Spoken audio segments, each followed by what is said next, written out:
আসসালামু আলাইকুম প্রিয় দর্শক, অন্য মঞ্চের আলাপ চাইতায় আপনাদের সকলকে আমন্ত্রণ জানাচ্ছি। ক্ষমতা তুমি কার? বাংলাদেশে এই প্রশ্ন এখন সবচেয়ে বড় প্রশ্ন। ইউনূসের হাতেই দেশের সকল ক্ষমতা নাকি সেনাপ্রধান জেনারেল ওয়াকারের হাতে? আমার বিশ্লেষণ বলছে এই মুহূর্তে এই দুজনের কারো হাতেই বাংলাদেশের ক্ষমতা নেই। ক্ষমতার কেন্দ্র এই দুজনের হাত ছাড়া হয়ে বিভিন্ন পকেটে চলে গেছে এবং সেই পকেটগুলো চালাচ্ছে নানা বিদেশি চক্র, দেশি চক্রও আছে। চলুন বিষয়টা আরো বিস্তারিত আলাপ করে দেখা যাক।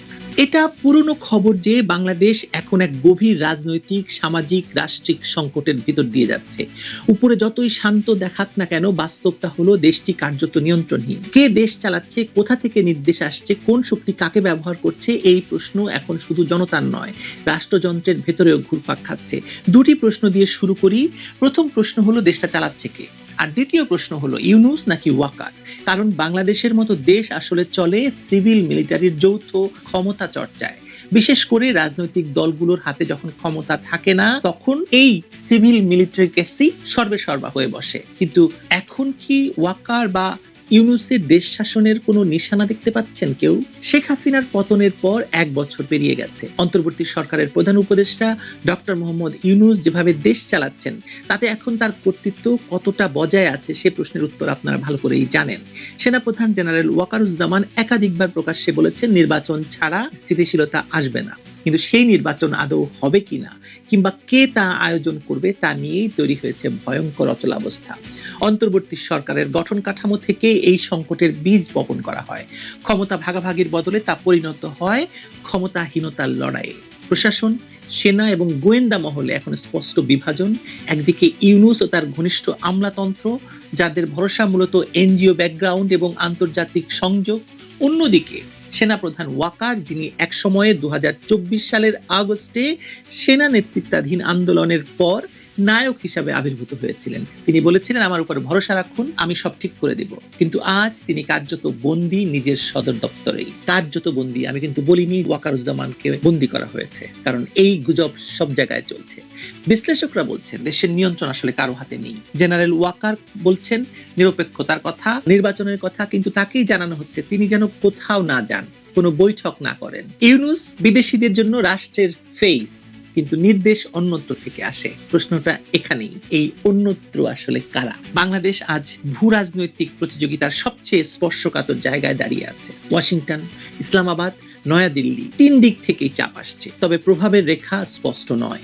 একদিকে পাকিস্তানি সামরিক গোয়েন্দা চক্রের পুনঃপ্রবেশ, অন্যদিকে মার্কিন ডিপ স্টেটের প্রণোদিত এনজিও নেটওয়ার্ক, ব্যবসায়িক নেটওয়ার্ক। এই দুই অক্ষই ইউনূস সরকারের ভেতর জায়গা করে নিয়েছে। নামমাত্র বাংলাদেশের সিভিল প্রশাসন চলছে, কিন্তু সিদ্ধান্তগুলো আসছে ঢাকার বাইরে থেকে। ইউনূস যখন ভাবলেন তিনি গ্লোবাল গ্রহণযোগ্যতার নিরাপদ ছাতার নিচে আছেন, তখন বাস্তবে সেই ছাতা তাকে ঢেকে রাখেনি, বরং তাকে ব্যবহার করেছে মাত্র। মার্কিনী রণতরী এসে ভিড়েছে বঙ্গোপসাগরে, কিন্তু তা বেশি দিন থাকেনি। ট্রাম্প প্রশাসন এখন ভারতের সঙ্গে ঘনিষ্ঠ হওয়ার চেষ্টা করছে, পাকিস্তানের সঙ্গে তো তার দহরম মহরম চলছে, এবং বাংলাদেশের বর্তমান প্রশাসনের প্রতি তার অনীহা অস্পষ্ট নয়। সেটা প্রমাণিত হয়েছে শারম এল শেখে গাজার যুদ্ধবিরতি এবং গাজা ইসরায়েল চুক্তির যে অনুষ্ঠান হয়েছে। পৃথিবীর তাবৎ বড় বড় দেশের প্রধানমন্ত্রী, প্রেসিডেন্টরা সেখানে গিয়েছেন, ভারত এবং পাকিস্তানের প্রধানমন্ত্রী সেখানে গেছেন, কিন্তু বাংলাদেশ সেখানে দাওয়াতই পায়নি। এই যে ত্রিমুখী একটা বাস্তবতা, ইউনূস আসলে নিঃসঙ্গ হয়ে পড়েছেন। 2024 সালের অগাস্টে তথাকথিত আন্দোলন, গণ অভ্যুত্থান, বিপ্লবের পর থেকেই পাকিস্তানি গোয়েন্দা নেটওয়ার্কের বিশাল তৎপরতা শুরু হয় বাংলাদেশে। তাদের কৌশল ছিল পুরনো, ধর্মীয় শক্তিকে ব্যবহার করে রাজনৈতিক নিয়ন্ত্রণ নেওয়া। জামায়াত শিবিরের পুনর্বাসন, ইসলামী ছাত্র শিবিরের পুনরুজ্জীবন এবং ভারত বিরোধী জাতীয়তাবাদী স্লোগান সবকিছুই পাকিস্তানি ছকের অংশ। ইউনূস প্রশাসন এই চক্রকে ঠেকাতে চায়নি, বরং এমন ভাবে ব্যবহার করেছে যে মনে হয়েছে তারা ক্ষমতার অংশীদার। এখন তারা ইউনূসকে খেয়ে ফেলতে চাইছে। রাষ্ট্রীয় নিরাপত্তা আজ সেই চক্রের পুরো দয়ার উপর নির্ভরশীল হয়ে দাঁড়িয়েছে। এই যে রজার রহমান ওরফে খলিলুর রহমান তাদের নেতৃত্ব দিচ্ছেন এই নিরাপত্তা বিষয়টিকে, এবং এই রজার রহমান এবং জেনারেল ওয়াকারের মধ্যে দ্বন্দ্বটাই আসলে মূল দ্বন্দ্ব। এই প্রথম বাংলাদেশের 54 বছরের ইতিহাসে সেনাবাহিনীর উপরে এমন একজনকে বসানো হয়েছে যার নাম, ধাম, পরিচয় আমরা কেউ জানি না, যিনি পালিয়ে যান, যিনি নিজের আত্মপরিচয় গোপন করে রজার রহমান হয়ে যান এবং তার বিরুদ্ধে খুনের অভিযোগ পর্যন্ত রয়েছে। আর জেনারেল ওয়াকারের হাতে এখন শুধু আনুষ্ঠানিক কর্তৃত্ব আছে, বাস্তব শক্তি কতটুকু আছে সেটা প্রশ্নবিদ্ধ। তার সিদ্ধান্ত আটকে যায় সিভিল উপদেষ্টা কাউন্সিলে, যেখানে পাকিস্তান ঘেঁষা কর্মকর্তারা খুবই প্রভাবশালী। সামরিক শৃঙ্খলার ভেতরও এখন অনেক সন্দেহ, আতঙ্ক আর বিভক্তি। আইসিটি থেকে উচ্চ পদস্থ সেনা কর্মকর্তাদের বিরুদ্ধে গ্রেপ্তারি পরোয়ানা জারি, এটা চূড়ান্ত আঘাত। ক্যান্টনমেন্টের ভেতর এখন যে নীরব ক্ষোভ, তা শুধু ব্যক্তিগত নয়, প্রাতিষ্ঠানিকও। একদিকে ইউনিফর্ম পরা অফিসারদের হাত করা পরানো হচ্ছে, অন্যদিকে সরকার বলছে আইনের শাসন। কিন্তু সৈনিকের কাছে এই ব্যাখ্যা তো অর্থহীন। তারা দেখছে রাষ্ট্র তাদের ইজ্জত রক্ষায় আর পাশে নেই। জেনারেল ওয়াকার জানেন, একবার সেনাবাহিনীর মনোবল ভেঙে গেলে দেশ আর টিকবে না। তিনি নিরপেক্ষতা বজায় রাখার চেষ্টা করছেন, কিন্তু তা এখন আর তার একমাত্র বেঁচে থাকার উপায়। আসলে তার হাতে আর কোনো কার্ড নেই। তিনি তার টেক্কা মেরে দিয়েছেন আগেই, এবং সেটা ভুল টেক্কা ছিল, বোঝাই যাচ্ছে। ধরুন কর্নেল ওলি আমাদের একটা মন্তব্যের কথা যদি ধরি আমরা, তিনি বলেছেন ইউনূসকেও হয়তো পালাতে হবে হাসিনার মতো। আমার তো মনে হয় রোম থেকে ফিরে এসে এই বাস্তবতার মুখোমুখি ইউনূসকে হতে হবে, এবং এই বাস্তবতা নিয়েই ইউনূসকে টিকে থাকতে হবে যে কদিন তিনি টিকে থাকেন বাকি দিনগুলি। দেশের অর্থনীতি টালমাটাল, ব্যাংক খাত ভেঙে পড়েছে, ব্যাংকে নাকি 5,000 টাকাও তুলতে পারছে না মানুষ, বেকারত্ব বাড়ছে এবং প্রশাসনের ভেতর ভয়। ইউনূসের চারপাশে যারা আছেন তারা মূলত এনজিও প্রজেক্টে অভ্যস্ত লোক, রাষ্ট্র পরিচালনায় তারা সম্পূর্ণ অদক্ষ। তিনি আন্তর্জাতিকভাবে সভা করেন, কিন্তু দেশের মাটি হারাচ্ছেন প্রতিদিন। বাংলাদেশের ডিপ স্টেট এখন বহু স্তর বিশিষ্ট। একদিকে পাকিস্তান ইন্টারেস্ট, অন্যদিকে মার্কিন ডিপ স্টেটের নেটওয়ার্ক, এনজিও নেটওয়ার্ক এবং অর্থের যোগানদাতা হিসাবে 2024 সালে যারা ক্ষমতায় বসিয়েছে তারা এখন ক্ষমতার ভাগ চায়। মাঝখানে কি স্থানীয় রাজনৈতিক ইসলাম, পলিটিক্যাল ইসলাম, জঙ্গিবাদ এবং তাদের ক্ষমতার দখলের স্পৃহা। ইউনূস এর মধ্যে একটা চেহারা মাত্র, প্রতীক বা চালক নন কোনোভাবেই। তাহলে কে চালাচ্ছে দেশ বলেন তো? ইউনূস না চালান, ওয়াকার যদি নিয়ন্ত্রণহীন হন, তাহলে কে চালাচ্ছে দেশ? এই প্রশ্নের উত্তর খুঁজতে গেলে দেখা যায় ক্ষমতার আসল রূপরেখা এখন শ্যাডো গভর্নমেন্টের হাতে, মানে ছায়া সরকারের হাতে। একটি যৌথ কাঠামো আছে যেখানে পাকিস্তানের সামরিক গোয়েন্দা, জামায়াত শিবির নেতৃত্ব এবং কিছু বিদেশি স্ট্র্যাটেজিক অ্যাডভাইজার মিলে দিক নির্দেশনা দিচ্ছে। তারা ইউনূসকে ব্যবহার করছে বৈধতার প্রতীক হিসাবে, ওয়াকারকে রাখছে নিয়ন্ত্রিত নিরাপত্তার চেহারা হিসাবে। বাংলাদেশের এই অবস্থা কেবল অভ্যন্তরীণ প্রশাসনিক সংকট নয়, এটি এক ভয়াবহ মানবিক বিপর্যয়ের শুরু। অর্থনীতি, শিক্ষা, এমনকি জাতীয় মর্যাদা সব জিম্মি হয়ে পড়েছে এমন এক জোটের হাতে বা এমন এক গোষ্ঠীর হাতে যারা মূলত দেশের স্বার্থ দেখে না। তারা তাদের স্বার্থ দেখে, ক্ষমতার স্বার্থ দেখে এবং দেখে বিদেশিদের স্বার্থ। তার মানে হলো আজ বাংলাদেশের রাষ্ট্রীয় ক্ষমতা এক ভাঙা দোলনার মতো। আপনি দোলনা দেখেছেন না, বাচ্চাদেরকে দোলায় যে? একদিকে ঝুঁকে পড়ছে ইউনূসের দুর্বল বেসামরিক সরকার, অন্যদিকে ওয়াকারের নিঃশব্দ সেনাতন্ত্র, মাঝখানে সক্রিয় সেই অদৃশ্য হাত যারা উভয় পক্ষকে ব্যবহার করছে, দোলনাটাকে দোলাচ্ছে নিজেদের ভূরাজনৈতিক স্বার্থে। ওয়াকার বেঁচে আছেন কিন্তু নড়তে পারছেন না, ইউনূস ক্ষমতায় আছেন কিন্তু কিছুই করতে পারছেন না। এই দুয়ের মাঝখানে বাস্তবে ক্ষমতা চলে গেছে এমন এক ভয়ঙ্কর গোষ্ঠীর হাতে যারা বাংলাদেশের ইতিহাসের বাইরে থেকেও আজ তারা নিয়তি নির্ধারণ করছে আপনার বাংলাদেশিদের বা বাঙালির। এই মুহূর্তে বাংলাদেশের রাজনীতি শুধু নয়, একদম রাষ্ট্রটা শেকড়হীন কচুরি পানার মতো ভেসে বেড়াচ্ছে। প্রশ্ন হলো ভাসতে ভাসতে দেশটি কোথায় যাবে? বঙ্গোপসাগরে নাকি হিন্দুকুশ পর্বতের দিকে? আপনার কি মনে হয় দেশের নদীগুলোতে যে সব সময় কচুরি পানা ভাসে, তারা আসলে কোথায় যায়? আমি একটি মেটাফোর এখানে দিচ্ছি, বাংলাদেশের সঙ্গে কচুরি পানার তুলনা করছি, কিন্তু আপনি নিজেও বুঝতে পারবেন যে বাংলাদেশ আসলে একটি ভাসমান শ্যাওলার মতো হয়ে গেছে। ডক্টর ইউনূস বাংলাদেশকে একটি ভাসমান শ্যাওলা বানিয়ে ছেড়ে দিয়েছেন। এই মুহূর্তে আপনাদের সামনে কথা বলতে এসেছি ইন্ডিয়ান আর্মি কেন বাংলাদেশে শেষ পর্যন্ত এলো না, এই প্রসঙ্গটা নিয়ে আপনাদের সামনে এই মুহূর্তে কথা বলবো। আমরা প্রথম ভারতীয় বিখ্যাত সাংবাদিক চন্দন নন্দীর নর্থ ইস্ট নিউজে করা একটি স্টোরি থেকে জানতে পেরেছিলাম যে ইন্ডিয়ান আর্মি ইন্টেলিজেন্সের additional director general major general Kundan Kumar Singh এর নেতৃত্বে 14 থেকে 16 অক্টোবর বাংলাদেশ সফরের একটা শিডিউল ছিল ভারতীয় সেনাবাহিনীর, এবং সেই শিডিউলটা কোথায় কোথায় ভিজিট করবেন, কার সাথে মিট করবেন, সব বিস্তারিত জানা গিয়েছিল। কিন্তু শেষ পর্যন্ত সফরটা অনুষ্ঠিত হয়নি, এবং এখনো পর্যন্ত বাংলাদেশের কেউ কেউ বলবার চেষ্টা করছেন এবং বিদেশ থেকেও কেউ কেউ বলবার চেষ্টা করছেন যে ইন্ডিয়ান আর্মি এই মুহূর্তে বাংলাদেশে সফররত আছে।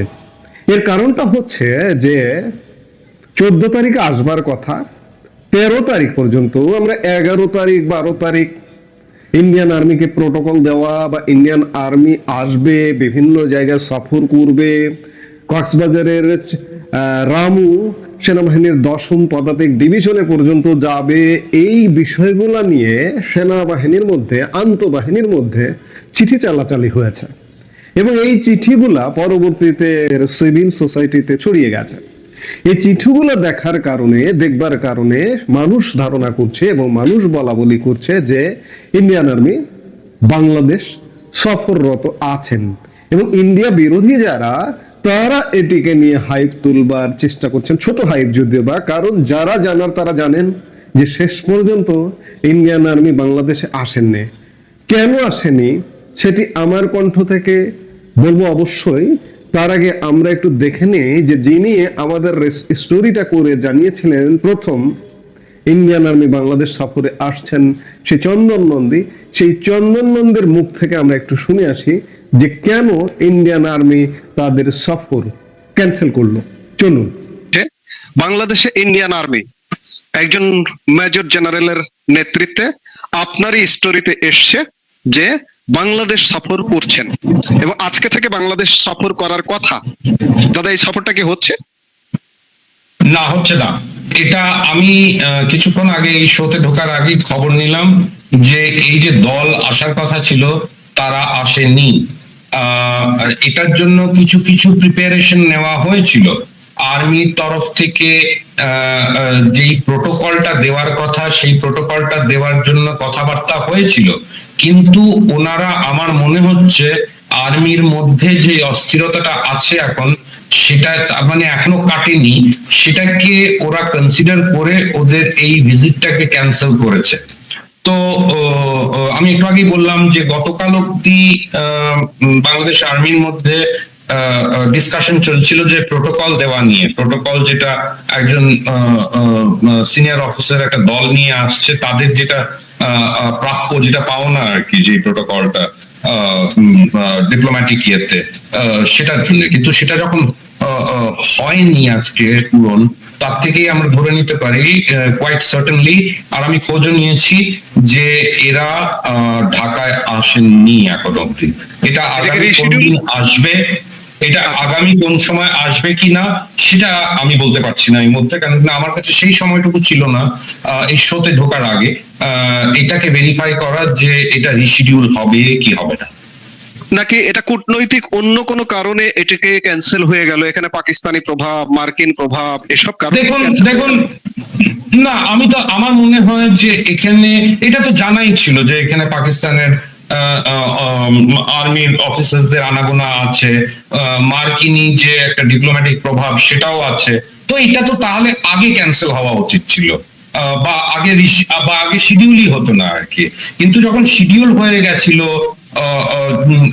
কোন কোন ইউনিটের সঙ্গে মিটিং করবে সেটাও লিস্টেড হয়ে গিয়েছিল, তার থেকে আমরা এটুকু ধরে নিতে পারি যে বাংলাদেশ আর্মির মধ্যে যে প্রবলেম গুলো চলছে এখন, সেই প্রবলেম গুলোকেই কনসিডার করে এই ভিজিটটা এই মুহূর্তের জন্য ক্যান্সেল করা হয়েছে। তাহলে আমরা এই আশাটা জাগিয়ে রাখতে পারি যে এটা রিশিডিউল হবে এবং নিশ্চয়ই ইন্ডিয়ান আর্মি বাংলাদেশে আসবে। হতে পারে যদি না অন্য কোনো সিচুয়েশন রাইজ করে যার জন্য দীর্ঘদিনের জন্য এটা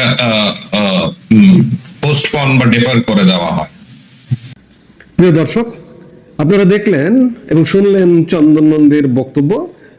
এটি স্পষ্ট যে বাংলাদেশ সেনাবাহিনীতে এই মুহূর্তে অস্থিরতা বিরাজমান। গত 8 অক্টোবর পরবর্তী সময় থেকে আজ পর্যন্ত বাংলাদেশ সেনাবাহিনী নিজেরাই নিজেদের ক্রিয়াকর্ম যথাযথভাবে করতে পারছে কিনা, বাংলাদেশ সেনাবাহিনী বিব্রত হয়েছে কিনা, বাংলাদেশ সেনাবাহিনী যারা চাকরিরত, কর্মরত, অবসরপ্রাপ্ত, তাদের পুরো সোসাইটির মধ্যে একটা বিব্রতকর অবস্থা বিরাজ করছে। এই যখন অবস্থা, তখন নিশ্চয়ই বিদেশি অতিথিদের গ্রহণ করবার কথা নয়। এবং চন্দন নন্দীর কথাই শুনলেন যে ইন্ডিয়ান আর্মি শেষ পর্যন্ত 14 তারিখে আসবার কথা, এদিকে চিঠি চালাচালি হয়েছে বিভিন্ন দপ্তরে, কিন্তু শেষ পর্যন্ত এই সফরটাকে ক্যান্সেল করেছেন শুধুমাত্র বাংলাদেশ সেনাবাহিনীর পরিবর্তিত পরিস্থিতির কারণে, টান উত্তেজনার কারণে। এই সফরটি রিশিডিউল হতে পারে যদি বাংলাদেশ সেনাবাহিনী যেভাবে কাজ করছে, যে স্টেবল অবস্থায় আছে সেভাবে যদি থাকে। কিন্তু যদি ভিন্ন কোনো সিচুয়েশন হয়, চন্দন নন্দী সেটি বললেন।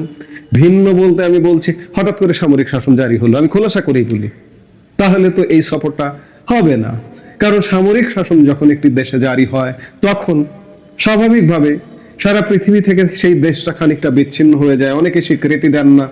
মিয়ানমারের কথা আপনি চিন্তা করুন, মিয়ানমারের সামরিক জান্তাকে অনেকে স্বীকৃতি দেননি প্রথম দিকে, এখন অবশ্য অনেকে এগিয়ে এসছেন। সেই জায়গা থেকে যদি বাংলাদেশে সেই ধরনের অনাকাঙ্ক্ষিত পরিস্থিতি হয় তাহলে এই সফরটা আর হবে না। আর যদি না হয় তাহলে আমরা আশা করতেই পারি যে খুব শীঘ্রই ইন্ডিয়ান আর্মির এই সফরটি রিশিডিউল হবে এবং বাংলাদেশে এই ধরনের অনাকাঙ্ক্ষিত ঘটনা, বিশেষ করে সামরিক শাসনের মতো ঘটনা ঘটবে না, আমরা সেটাই প্রত্যাশা করি। কারণ সামরিক শাসন একটি দেশের জন্য ভালো কিছু নয়, দেশটি আরো পিছিয়ে যায়। আমরা চাই না দেশটা পিছিয়ে যাক, তবে বর্তমানে যে সরকারটি আছে সেই সরকারটি পরিবর্তন হতে হবে। সব জায়গা থেকে আওয়াজ আছে একটা বিশেষ তত্ত্বাবধায়ক সরকার আসুক, এসে বাংলাদেশের এই ক্রান্তিকাল উতরিয়ে নিয়ে যাক। ইন্ডিয়ান আর্মি বাংলাদেশ সফরে আসুক, আমাদের বন্ধু প্রতিম দেশ হিসেবে আমরা সেটাই প্রত্যাশা করি। কাজেই যেটি জনমনের ধারণা বা প্রচারণা আছে যে ইন্ডিয়ান আর্মি বাংলাদেশ সফরে এসছে বা এই মুহূর্তে সফররত আছে, কিন্তু নয়, শেষ পর্যন্ত তাদের সফরটি বাতিল হয়েছে। এই মুহূর্তে এ পর্যন্ত। সবাই ভালো থাকুন।